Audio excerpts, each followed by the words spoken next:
دین کے بارے میں میرا علم کم اور عمل کمتر ہے، اس لیے اس موضوع پر میں نہ تو کوئی نئی یا انوکھی بات لکھنے کی اہلیت رکھتا ہوں، نہ ایسی جسارت کر سکتا ہوں۔ فقط اپنے چند ذاتی تجربات کی روشنی میں اپنے احساسات اور تاثرات بیان کرنے کی کوشش کروں گا۔ دین اسلام کے ساتھ میری ذہنی اور جذباتی وابستگی چند خوش نصیبیوں کا نتیجہ ہے۔ میری پہلی خوش قسمتی تو یہ ہے کہ میں ایک مسلمان گھرانے میں پیدا ہوا۔ دوسری خوش قسمتی یہ ہے کہ اکبر اسلامیہ ہائی اسکول جموں کی تیسری جماعت میں ہمارے دینیات کے مولوی صاحب نے ہمیں نصیحت کی، جو آج تک میرے دل دماغ پر پتھر کی لکیر کی طرح ثبت ہے۔ انہوں نے فرمایا کہ بچوں، قرآن شریف جب پڑھو سمجھ کر پڑھو۔ جو بات سمجھ میں آئے اسے حرف بہ حرف حقیقی معنی میں سچ سمجھو، اس میں معنی تلاش ہرگز نہ کرو۔ جو بات سمجھ میں نہ آئے اسے ایسے ہی پڑھ کر آگے بڑھ جاؤ۔ مولوی صاحب نے فرمایا تھا کہ قرآن حکیم کا یہ اعجاز ہے کہ بار بار پڑھنے سے اس کے معنی پڑھنے والے کی استعداد کے مطابق خود بخود منکشف ہوتے رہتے ہیں۔ بڑے ہو کر تفسیر سے بھی ضرور استفادہ کرو، لیکن خود سمجھ کر قرآن کریم کی تلاوت کے ذریعے اللہ کے ساتھ اپنا براہ راست ناطہ ضرور قائم رکھو۔ دینیات کے مولوی صاحب کی اس نصیحت پر میں نے حد المقدور عمل کرنے کی کوشش کی۔ میں یہ تو نہیں کہہ سکتا کہ پورے کا پورا قرآن میری سمجھ میں آ گیا ہے، لیکن یہ بات ضرور ہے کہ پچھلے 60 سال کی قرآن حکیم کی تلاوت سے میری شعوری زندگی میں ہر برس اس کے معنی میں کچھ نہ کچھ گہرائی ضرور پیدا ہوئی ہے۔ مولوی صاحب کی ہدایت کا دوسرا فائدہ یہ ہوا کہ قرآن کریم میں بیان کردہ ہر بات کو میرا دل دماغ بلا چوں چرا بغیر کسی شک شبے کے سچ اور صحیح قبول کر لیتا ہے۔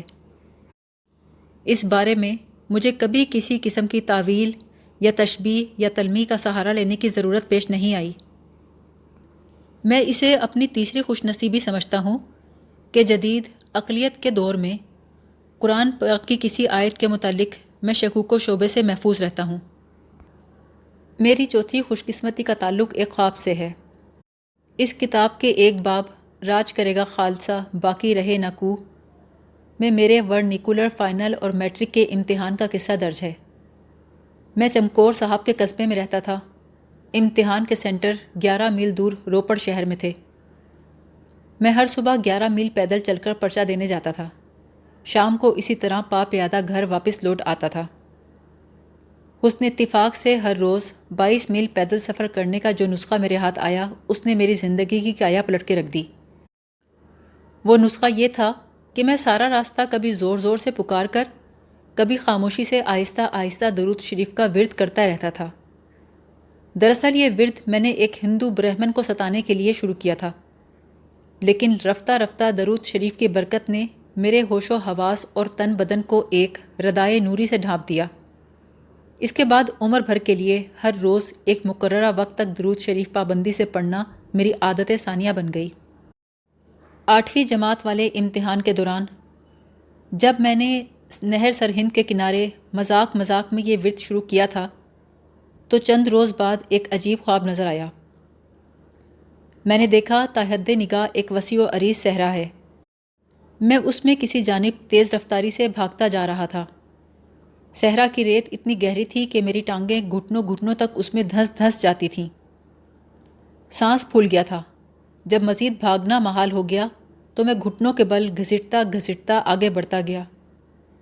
کچھ عرصے کے بعد جب گھٹنے جواب دے گئے تو میں منہ کے بل ریت پر لیٹ گیا، اپنی تھوڑی اور پنجے ریت میں گاڑ کر پیٹ کے بل آگے رنگنے لگا۔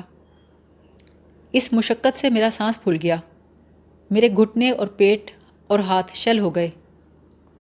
میرے سینے میں درد کی ٹیسیں اٹھ رہی تھیں۔ اسی طرح رینگتے رینگتے اچانک ایک جا نماز چٹائی کا ایک کونا میرے ہاتھ میں آ گیا۔ وہ چٹائی ایک کھجور کے درخت کے نیچے بچھی ہوئی تھی اور حضور رسول کریم صلی اللہ علیہ وسلم اس پر 2 زانو تشریف فرما تھے۔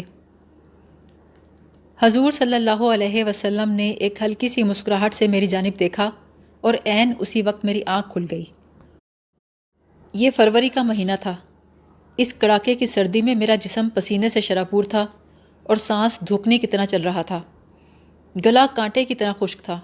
سینے میں دونوں جانب شدید درد اٹھ رہا تھا۔ وہ دن اور آج کا دن سینے میں درد کی یہ ٹیسیں کبھی بند نہیں ہوئیں۔ ڈاکٹر نے اسے انجائنا تشخیص کیا ہے، لیکن علاج آج تک نہیں ہو سکا۔ یہ خواب دیکھ کر میں کچھ دیر بستر پہ گمسم بیٹھا رہا، پھر مجھے رونا آ گیا۔ رونے کی آواز سن کر ماں جی جاگ اٹھیں۔ وہ میری چرپائی پر آ کر بیٹھ گئیں اور پیار سے بولیں، کیوں بچہ، کوئی خواب دیکھا ہے؟ ہاں ماں جی، ایک عجیب خواب دیکھا ہے۔ ماں جی نے سونگنے کے انداز میں لمبے لمبے سانس لیے اور بگڑ کر بولیں، کتنی بار کہا ہے کہ رات کو خوشبودار تیل نہ لگایا کرو، لیکن تم مانتے ہی نہیں۔ اب اگر ڈر نہ لگے تو اور کیا ہو؟ میں نے انہیں یقین دلایا کہ میں نے خوشبو والا تیل استعمال نہیں کیا اور انہیں اپنا خواب سنایا۔ انہوں نے مجھے گلے لگا لیا اور خود بھی رونے لگیں۔ ہم دونوں یوں ہی چپ چاپ بیٹھے روتے رہے۔ معلوم نہیں یہ خوشی کے آنسو تھے یا شکرانے کے، یا ظرف سے زیادہ نعمت پانے پر چھلک جانے کے آنسو۔ اس واقعے کو کم و بیش 55 برس گزر چکے ہیں۔ زندگی کا یہ نصف صدی پہ محیط عرصہ میں نے خواب والی مشکل اور مشقت کی بجائے نہایت آرام، آسائش اور نشاط و انبساط سے عبور کیا ہے۔ غالباً یہی وجہ ہے میری رسائی اس خوش نصیب چٹائی کے کونے تک نہیں ہو سکی جس پر انسانیت کی معراج صلی اللہ علیہ وسلم دو زانو جلوہ گر تھی۔ کوئی محرومی سی محرومی ہے۔ خواب میں سرور دو عالم کی جائے نماز کا کونا اپنے ہاتھ سے چھو لینے کے بعد مجھے یہ فکر دامن گیر ہو گئی کہ اب اگر میں نے خود نماز کی پابندی اختیار نہ کی تو بیٹھے بٹھائے ایک نعمت عظیم کا کفران ہوگا۔ پابندی کا لفظ استعمال کر کے میں نے مبالغے سے کام لیا ہے۔ جوں توں کر کے میں نے نماز ادا کرنے کی کوشش تو ضرور کی، لیکن سچی بات یہ ہے میں اقیم الصلاۃ کا اصل حق کبھی ادا نہ کر سکا۔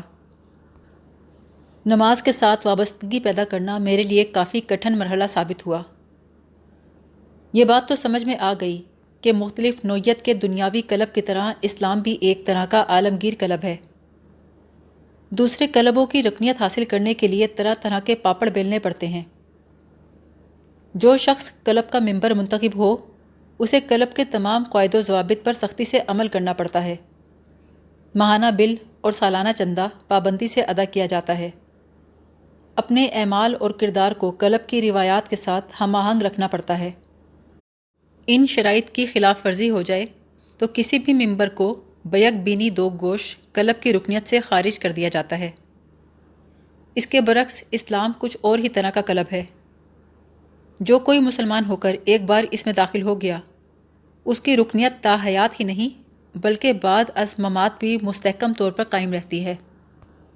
وہ نماز پڑھے نہ پڑھے، سالانہ چندہ زکوٰۃ ادا کرے نہ کرے، دوسری شرائط پر پورا اترے نہ اترے، یہ اس کے ذاتی افعال ہیں جن کا معاملہ فقط اس کے اور خالق کے درمیان ہے۔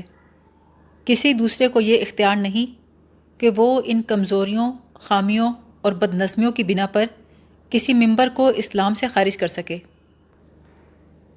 نماز کی ایک اور دل نواز صفت میرے ذہن میں پوری طرح سما گئی، وہ یہ دنیاوی حکمرانوں کے علاوہ چھوٹے موٹے رئیسوں، نوابوں اور سرکاری افسروں تک رسائی حاصل کرنے کے لیے دوڑ بھاگ، منت خوشامد یا سفارش استعمال کرنی پڑتی ہے، لیکن رب العالمین کے دربار میں حاضر ہونے کے لیے صرف باوضو ہونے کی شرط ہے۔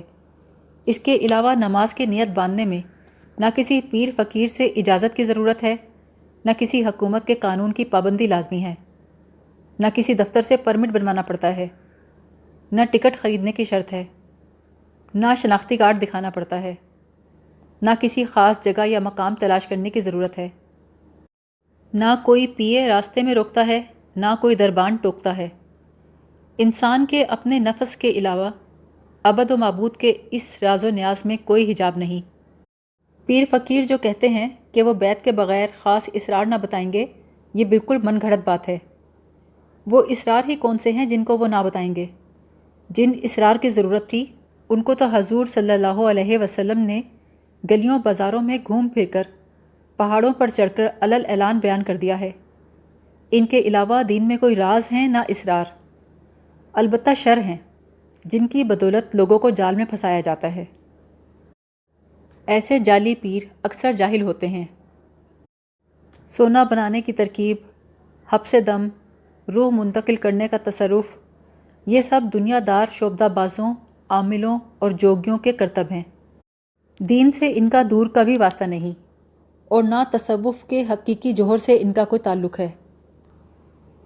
عقلی طور پر میں نے نماز کی افادیت کو کشادہ دلی سے تسلیم تو کر لیا، لیکن نماز کا وقت آتے ہی میرے اعصاب پر کاہلی اور سستی کا ایسا حملہ ہوتا کہ میں مایوس ہو کر یہ سمجھ بیٹھتا کہ ایسی نماز کا فائدہ ہی کیا جو رغبت اور شوق سے ادا نہ کی جائے۔ لیکن ایک روز قرآن کریم کی تلاوت کے دوران سورہ نساء کی آیت نمبر 142 نے میری آنکھیں کھول دیں۔ اس آیت کا ترجمہ یہ ہے، اور جب نماز کو کھڑے ہوتے ہیں تو بہت ہی کاہلی سے کھڑے ہوتے ہیں، صرف آدمیوں کو دکھلاتے ہیں۔ اس کے علاوہ سورۃ الانبیاء کی آیت نمبر 1 بھی میرے لیے خضر راہ ثابت ہوئی۔ ان لوگوں سے ان کا حساب نزدیک آ پہنچا اور یہ غفلت میں ہیں، اعراض کیے ہوئے ہیں۔ اس سے مجھے تسلی ہوئی۔ میں نے اپنے دل کو ٹٹولا تو اپنی کاہلی اور سستی میں اعتقاد کی کمزوری پائی، نہ ہی ریا اور نمائش کا دخل محسوس کیا۔ چنانچہ ہمت کر کے اپنی تمام کاہلی اور غفلت کے باوجود کسی حد تک نماز کی پابندی اختیار کر لی۔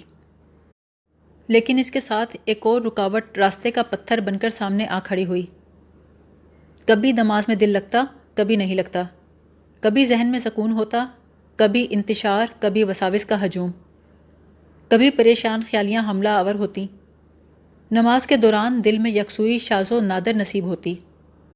اس سے دل میں یہ کھٹکا رہتا کہ ایسی ناقص نماز کا کیا فائدہ جو صرف اٹھک بیٹھک پر مشتمل ہو۔ رفتہ رفتہ یہ بات سمجھ میں آئی کہ عمارت کی تعمیر کے لیے ابتدا میں صرف بنیاد مضبوط کرنے کا اہتمام کیا جاتا ہے، اس کے خوشنما ہونے کے پیچھے نہیں پڑتے، اس میں روڑے پتھر بھر دیتے ہیں، بعد میں اس پر عالی شان محل اور بنگلے تعمیر ہوتے ہیں۔ اسی طرح ناقص عمل کی مثال بھی بنیاد جیسی ہے۔ بنیاد کی خوبصورتی اور بدصورتی پر نظر نہ کی جائے، جو کچھ جس طرح ہو سکے کرتا رہے، جیسے نماز ناقص ہی ہو مگر ہو جائے۔ اسی پر عمل کرنے سے نماز کامل کا دروازہ بھی اپنے وقت پر کھلنا شروع ہو جاتا ہے۔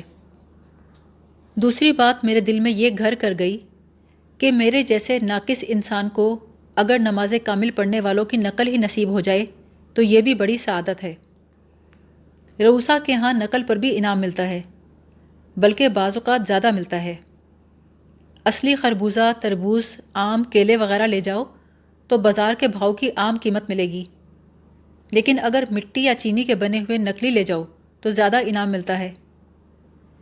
اس طرح ہماری نماز تو کیا، اگر نماز کی نقل ہی ہوتی رہے تو شاید کسی وقت اس پر بھی انعام وارد ہو جائے۔ نماز کے دوران وسوسے اور پریشان خیالیوں کے بارے میں فرق محسوس کرنا چاہیے۔ جو وسوسے اور خیال انسان اپنے دل میں خود لاتا ہے، انہیں روکنا اس کے اختیار میں ہے۔ اس کا آسان طریقہ یہ ہے کہ اپنی توجہ نماز کے الفاظ کے معنی کی طرف پھیر دے یا اپنا دل خانہ کعبہ کی جانب مرکوز کر لے۔ دل میں بیک وقت دو خیالات سمانے کی گنجائش نہیں ہوتی، اس لیے جو ہی دل نماز کے معنی یا خانہ کعبہ کی جانب متوجہ ہوگا، اسی وقت وسوسہ نکل جائے گا۔ سورہ احزاب کی آیت نمبر 4 میں ارشاد الہی ہے، اللہ تعالیٰ نے کسی شخص کے سینے میں دو دل نہیں بنائے، یعنی دل ایک آن میں دو طرف متوجہ نہیں ہوتا۔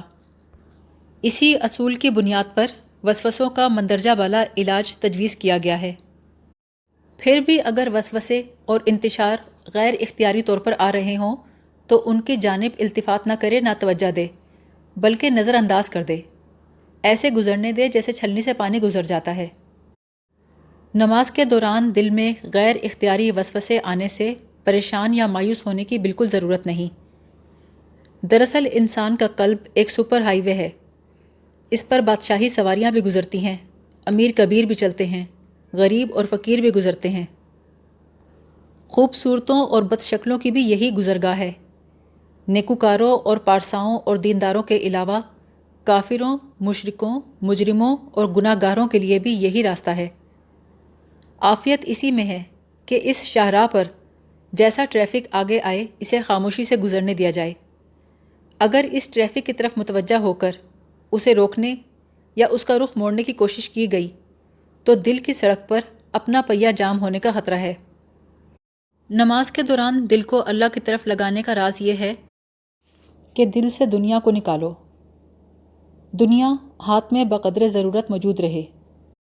قلب تو بس اللہ تعالیٰ کے رہنے ہی کی جگہ ہے۔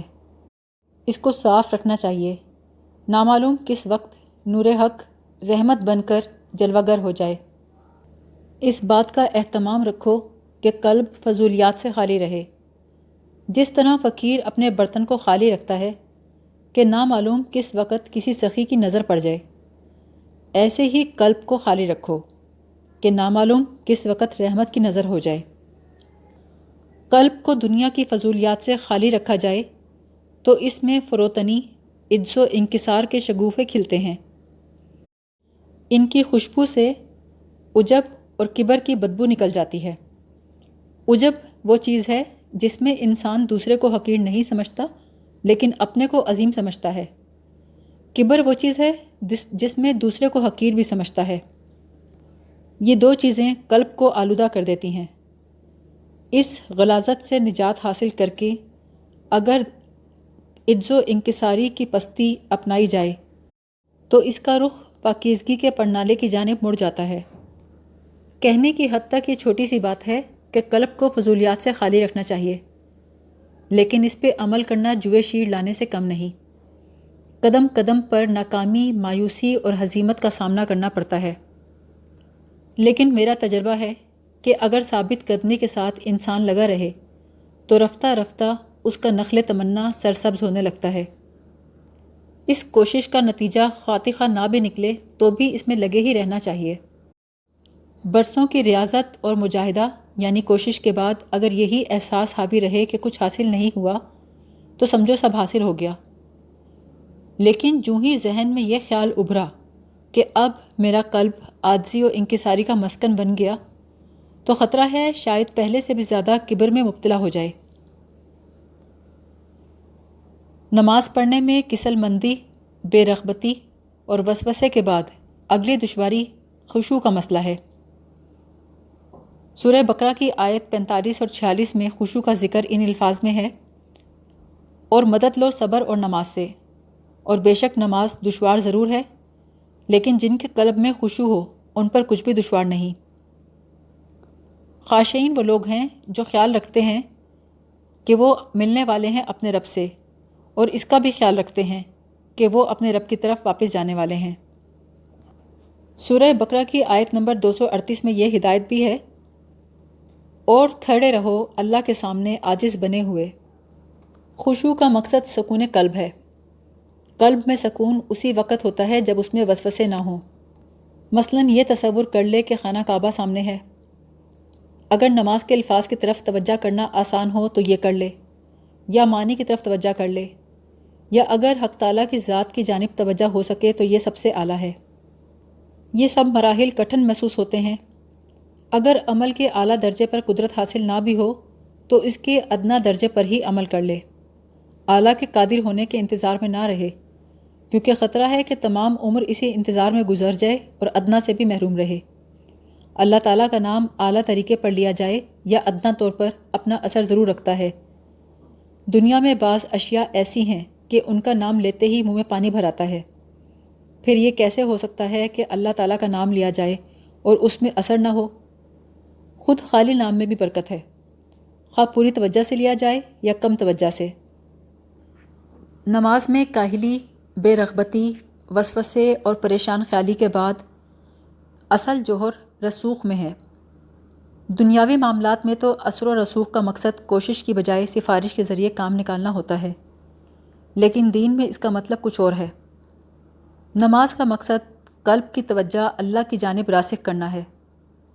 اگر مستقل کوشش اور مجاہدے کے ذریعے یہ نوبت آ جائے کہ رفتہ رفتہ نماز باتکلف پڑھنے کی عادت پڑ گئی ہے تو سمجھ لینا چاہیے کہ اپنی استعداد کے مطابق کسی نہ کسی درجے میں رسوخ حاصل ہو گیا ہے۔ رسوخ حاصل کرنے کے لیے اپنے بہت سے طبعی میلان اور رجحان کے خلاف کوشش کرنا لازمی ہے۔ مثلاً کاغذ کو لپیٹ کر مروڑ دیں تو اس میں خم پڑ جاتا ہے، سیدھا کرنا چاہیں تو اس کے برعکس کریں، یعنی اس کو الٹا مروڑیں۔ دوسری طرف مروڑے بغیر سیدھا نہیں ہوتا۔ یہی مثال انسان کی طبیعت کی ہے۔ کام میں لگنا چاہیے، یہ دیکھنے کی ضرورت نہیں کہ کیفیات بھی ہیں یا نہیں، نہ ہی یہ جانچنے کی ضرورت ہے کہ رسوخ کی جانب ترقی ہوئی یا نہیں۔ اگر ایک بچہ ہماری نظروں کے سامنے نشو و نما پا رہا ہو تو ہمیں لمحہ بلمحہ یا روز بروز یا ہفتہ بہ ہفتہ یہ اندازہ نہیں ہوتا کہ وہ کتنا بڑھ گیا ہے۔ اس کا مطلب یہ نہیں کہ اس کی نشو و نما رکی ہوئی ہے، مطلب صرف یہ ہے کہ ہر روز ہمیں اس کا احساس نہیں ہوتا۔ ہاں، ایک خاص وقت گزرنے کے بعد بچے کا بڑا ہوا قد کاٹ ہماری نگاہوں کے سامنے آ جاتا ہے۔ یہی حال رسوخ کا ہے۔ روز تو ہمیں اس کی ترقی یا تنزل کا علم نہیں ہوتا، نہ ہی ہو سکتا ہے، لیکن رفتہ رفتہ جب اپنی طبعی اور نفسیاتی رکاوٹوں کے باوجود نماز کا فریضہ روزمرہ کے بندھے بندھائے معمول کے مطابق ادا ہونا شروع ہو جائے تو گمان کر لینا چاہیے کہ ہم رسوخ کے شہر پناہ میں نہیں تو کم سے کم اس کے پھاٹک پر ضرور کھڑے ہیں۔ نماز میں کسی خاص وجدانی کیفیت، لطف و سرور کی تلاش میں سرگرداں نہ ہو۔ نماز صحیح طور پہ ادا کرنا فرض ہے، اس سے لطف اٹھانا فرض نہیں۔ نماز اللہ کے لیے پڑھی جاتی ہے، لطف و سرور کا مزہ اٹھانے کے لیے نہیں۔ عارفین نے تو عبادت کی لذت سے پناہ مانگی ہے۔ اگر ساری عمر گزر جائے اور کوئی لذت نہ آئے، وہ اس پر بھی خوش رہتے ہیں۔ رسوخ ایک اختیاری امر ہے جو انسان کے اپنے ارادے سے ہوتا ہے۔ اس کی نیت کر لینا ہی کافی ہے۔ جب تک اس کے برخلاف کوئی عمل سرزد نہ ہو تو یہ نیت کافی ہے۔ مثلاً فرض کیجئے کہ کوئی شخص لائبریری جانے کے لیے نکلا، تو کیا وہ ہر قدم لائبریری کی جانب چلنے کا ارادہ کرے گا؟ ہرگز نہیں، بس ایک مرتبہ کا ارادہ ہی کافی ہوتا ہے۔ وہ متواتر لائبریری کی طرف قدم اٹھاتا رہے گا۔ اب وہ چل بھی رہا ہے، کسی سے بات بھی کر رہا ہے، کتاب یا اخبار بھی دیکھ رہا ہے، اس کا دھیان بھی نہیں، لیکن قدم لائبریری کی طرف اٹھتا جاتا ہے۔ اسی طرح جب عبادت سے لگن یا لگاؤ پیدا ہو جائے تو افعال صالحہ صادر ہونے لگتے ہیں، زیادہ اہتمام اور مشقت کی ضرورت نہیں رہتی۔ اگر عبادت یا نماز کا مجاہدہ کسی دنیاوی غرض سے نہ کیا جائے بلکہ اس ارادے سے کیا جائے کہ افعال صالحہ کا صدور ہونے لگے، تو وہی مشقت ہر فعل کی معاون و مددگار ہو جائے گی اور رسوخ کامل کا راستہ واہ ہو جائے گا۔ یہی استقامت سب سے بڑی کرامت ہے، جس پر اللہ تعالیٰ کی رحمت اور رضا کا سایہ ہر وقت چھایا رہتا ہے۔ ایسے لوگ مستجاب الدعوات ہوتے ہیں، یعنی ان کی اکثر دعائیں قبول ہوتی ہیں۔ ان کا ارادہ بھی دعا بن جاتا ہے، ان کی خواہش بھی دعا ہوتی ہے، کیونکہ ان کی اپنی خواہشات سمٹ سمٹا کر صفر کے برابر ہو جاتی ہیں۔ اس لیے ان کی دعائیں، ان کے ارادے، ان کی خواہشیں زیادہ تر دوسروں کے لیے ہوتی ہیں جن پر قبولیت کا فضل ہوتا ہے۔ اپنی ذات کے لیے ان کی صرف ایک ہی دعا اور خواہش ہوتی ہے، وہ حسن خاتمہ کی ہوتی ہے۔ یہ سارا معجزہ روٹین اور صرف روٹین کی برکت سے ہوتا ہے۔ عرف عام میں روٹین کا لفظ کسی قدر سادہ، غیر مہذب معنوں میں استعمال ہوتا ہے۔ مثلاً ایک انسان جو کولو کے بیل کی طرح ایک ہی دائرے میں چکر کاٹتا رہے، اسے مذاقاً روٹین کا آدمی سمجھا جاتا ہے۔ روز روز ایک طرح کی مشقت بار بار دہرانے کو روٹین کا نام دیا جاتا ہے۔ جس عمل میں رنگ برنگی نہ ہو اسے بھی روٹین کے کھاتے میں ڈال دیا جاتا ہے۔ لیکن باطن کی دنیا میں دین کا شیش محل روٹین کی بنیاد پر ہی تعمیر ہو سکتا ہے۔ ہر روز مقررہ اوقات میں مقررہ رکعت والی نمازیں پڑھنا، وہ بھی بلا ناغہ، روٹین نہیں تو اور کیا ہے۔ ہر نماز کی ہر رکعت میں سورہ فاتحہ پڑھنا اور رکوع و سجود میں وہی کلمات بار بار دہرانا سب سے بڑی روٹین ہے۔ نماز کے علاوہ جو افراد ذکر، شغل اور مراقبہ کرتے ہیں، ان کی روٹین کی نہ کوئی حد ہے نہ انتہا۔ اسمائے الہی میں سے ایک ہی اسم یا نفی اسبات میں کلمہ طیبہ یا دیگر کلمات کو سینکڑوں نہیں بلکہ ہزاروں بار دہرانا، اس ذکر یا شغل یا مراقبے کو ایک ہی مقررہ اوقات میں ایک ہی مقام پر بیٹھ کر پابندی سے نبھانا روٹین کا ایک ایسا درجہ ہے جہاں اس کا وجود محض تکراری نہیں رہتا بلکہ تخلیقی رنگ اختیار کر لیتا ہے۔ اس میں ایک باریک اور لطیف راز پوشیدہ ہے۔ مثال کے طور پر ایک تالاب جس میں بہت سی مچھلیوں کا بسیرا ہے۔ اگر کوئی شخص ہر روز ایک مقررہ وقت پر تالاب کے خاص کونے پہ کھڑا ہو کر مچھلیوں کی کوئی پسندیدہ خوراک ڈالتا رہے تو رفتہ رفتہ تالاب کی تمام مچھلیاں اس مخصوص وقت اور مقام پر جمع ہونا شروع ہو جائیں گی۔ بعض اوقات تو وہ وقت سے پہلے ہی اس خاص کونے میں جمع ہو کر اپنی پسندیدہ خوراک کے انتظار میں منڈلانا شروع کر دیں گی۔ اگر کسی روز وہ شخص کسی دوسرے وقت پر آ کر اسی تالاب کے کسی دوسرے کونے میں وہی خوراک ڈالے تو چند مچھلیاں تو آ جائیں گی لیکن باقی سب محروم رہیں گی۔ اس طرح اگر ہر روز وقت اور مقام عدلتے بدلتے رہیں تو بھی کیفیت ادھوری رہے گی۔ تالاب کی مچھلیوں کو زیادہ سے زیادہ تعداد میں اپنی طرف متوجہ کرنے کا واحد طریقہ یہی ہے کہ ان کی دل پسند اشیاء کو ہر روز ایک خاص مقررہ وقت اور مقام پر ڈالتے رہیں۔ اسی طرح شغل اور مراقبے کی کیفیت ہے۔ ایک ہی مقام، ایک ہی جگہ اور وقت مقرر کرنے سے فضا میں پھیلے ہوئے بے شمار رحمانی اور ملکوتی اثرات کو اپنی جانب منعطف کرنے میں بڑی سہولت ملتی ہے۔ البتہ اس مثال کا اطلاق نماز پر نہیں ہوتا۔ نماز کی فضیلت باجماعت ادا کرنے میں ہے۔ اس اجتماعی عبادت میں اوقات کا تعین تو لازمی ہے، لیکن مسجد میں اپنے لیے ہمیشہ ایک ہی جگہ پر قابض رہنے کی کوشش کرنا نامناسب اور غیر واجب ہے۔